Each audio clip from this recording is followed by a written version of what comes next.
Ang pinakamagandang nangyari dyan ay at nakilala ko si Direk Lester, si Direk Pau, at saka the entire team na ngayon ang magiging mainstay ng Borracho Film Production as we expand into more movies for 2024. We are in the midst of a reorganization. We're going to have a new office in Makati, mga department heads, and kaya nag-ipon na kami ng mga scripts. So may mga nagsasabi sa akin, may mga storyline daw sila, please keep them coming.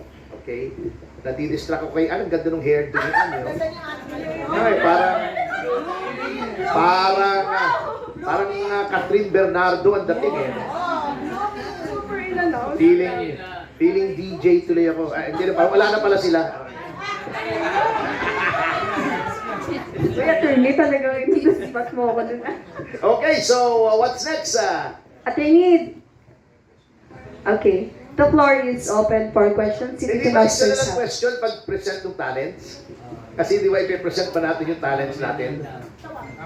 Ano, Attorney, part 1? Part 1 pa lang po sige, tayo. sige, Yes okay. po. Sige. Sinabi mo eh, takot ko lang sa'yo. Hi, Attorney. Good morning, and Director Lester. Yung ano po, kwento mo lang paano siya nakarating sa Netflix, anong considerations ng Netflix, how did it come about? We reached out to Netflix to offer the movie. Initially, may mga issues sila, kasi nga, it's a political movie, highly political. Hindi naman natin mapagkakailayo. But then, we talked to them, we explained to them that, well, modesty aside, this is an important movie, and the critics also agreed with us na magandang addition to sa roster ng movies ng Netflix. Lalong-lalo na ngayon, medyo declining yung subscriber base ng Netflix. Stagnant sila eh. So sabi ko, maybe you should have variety in your movies. At ito na ngayon. At sabi ko, modesty aside, ito yung pambato namin doon sa mga action movies na big ticket items, hindi lamang ng Hollywood, granted na naman yung Hollywood, but yung mga Korean movies, yung even the Turkish movies, may mga big budgeted na. Sabi ko, ito naman ang pantapat namin. Subukan nyo naman para makita naman nila na ang Pilipinas ay hindi lamang rom-com, may action din tayo. Not that we have anything against rom-com. I love rom-coms. Ang dami ko napanood na rom-com. At Dear Heart pa lang, pinapanood ko na. Yung Nora Honor pa lang, yung pag may gusot, may lusot. Binanood ko na. Those are all rom-coms. Mga rom-coms ni Todin. Yun. So, rom-coms are okay. But variety naman, showcase lang natin ang Pilipino, may action din kahit pa paano. So how long po ito tatakbo sa Netflix? 1 year, according to our business manager, si Mr. Ryan Ang. We hired a very good business manager, by the way. He's the youngest graduate of Asian Institute of Management. So para professionally run ang ating Borracho Films starting next year. By professionally run, ibig sabihin mahihirapan ng mag-cash advance si Direk. Pinibiro lang ako. Saka baka discount pa. Anyway, ang ninegotiate namin ay 1 year, all territories. So nationwide, worldwide. Worldwide? Yes. Since meron na po kayong idea kung paano nagpe-penetrate ang Netflix, ng local producers ang Netflix. Maybe you can advise or give tips to local producers how they can crash into that market as well. Marami na namang local producers. Sanay na yung Regal, yung Viva. They know how it goes eh. Well, all you have to do is reach out to sa regional director nila, si Mr. Lasatin, Vito Lasatin. At although talagang stringent ang standards sila, they were very helpful in for us to be able to enter the market. So, I would like to express my thanks to Mr. Lasatin and the Netflix team for helping us out in our initial venture. At they also expressed their interest, di ba, Ma'am Jubes, na baka daw may mga future projects ay they're open. So, maganda po yung break for Filipino movies sapagkat nasa swamp na po yung Netflix ng mga sa Asia, mga Japanese, Korean, even Taiwanese movies. Indian, ang dami. Yeah. Grabe. Gaganda. Oo, gaganda. So, we have to hold our own. Yeah. last point po, Alam mo naman, sir. Nes, pagdating sa penetration, magaling tayo dyan. Oo. Sa market penetration. Yes, last point po. How financially viable is it to get into Netflix? Ang Netflix dapat residual na lang. Palabas mo, well, may marami silang setup that we are exploring. Pwede silang magbigay ng budget sa inyo, may deliverable ka, and then you have a budget, and then yun ang ginagamit ng Netflix original. Yeah. Or, katulad dito, it has already been exhibited, kumita ka na ng konti, pumasok na yung pera, and then may residual ka pa sa Netflix. After that, may mga residuals ka pa sa mga TV or even YouTube na mamonetize mo. So, there are many ways to skin a cat in this digital age. So, palagi ko, in the long run, mababawi naman namin. Kasi ito lang talagang Mama Sapano is our calling card. So, spared no expense. In the future, to be candid, meron kaming formula na threshold ng production expenses na madaling mabawi. But of course, once a year, we will do big-ticket projects just to enhance the local movie industry. So, that is a promise from Borracho Films. Thank you, Tony. Here is Lea Salterio of ABS-CBN.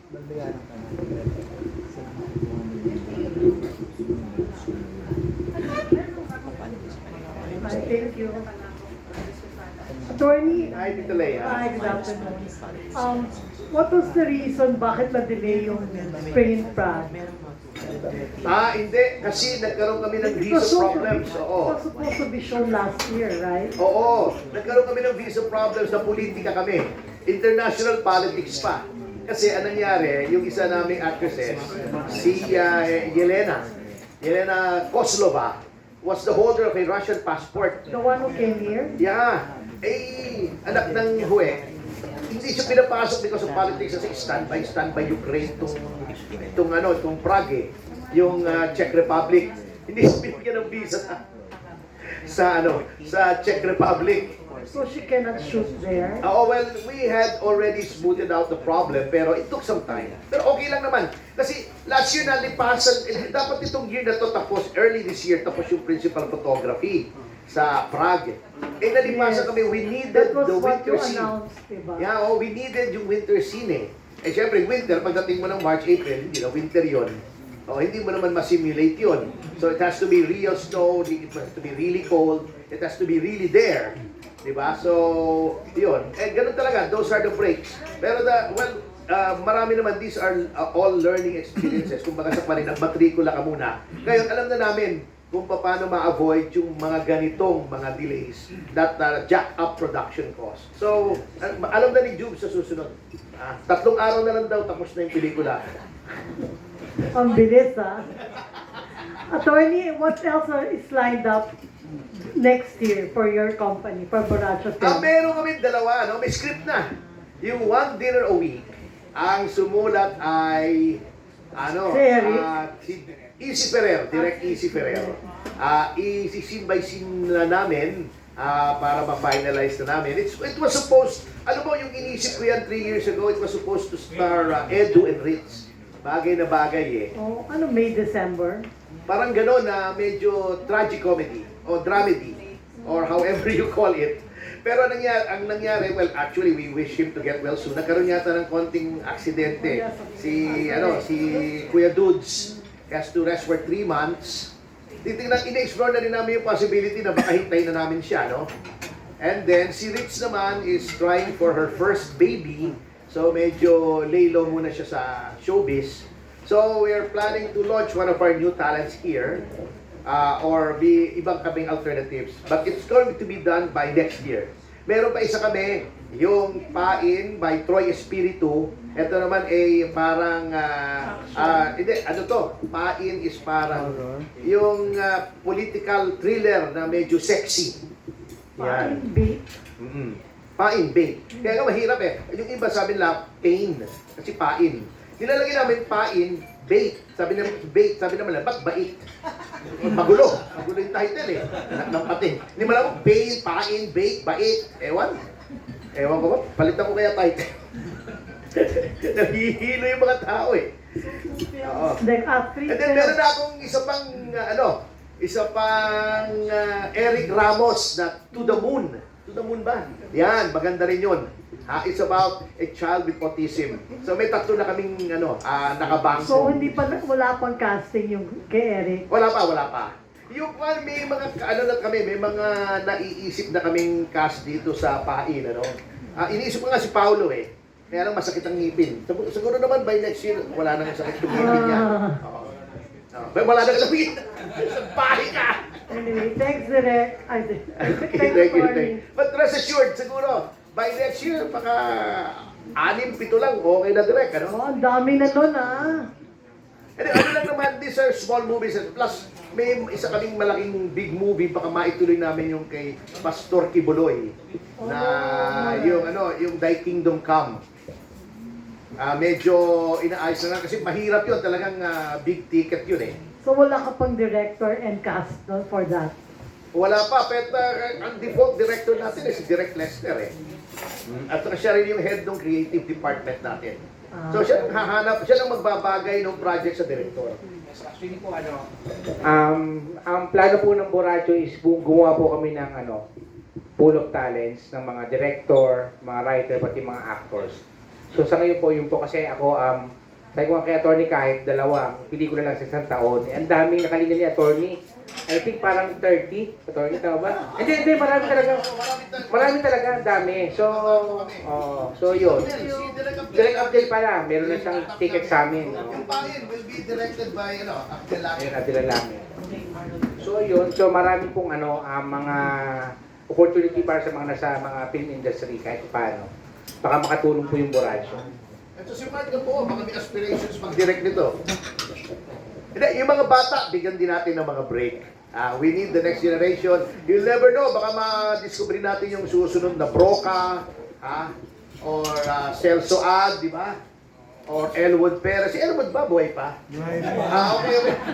I-stop na natin si Elwood. Hindi, kaibigan. Kaibigan mo yun. Okay. May naman. Hindi, bilib ako kay Elwood Aside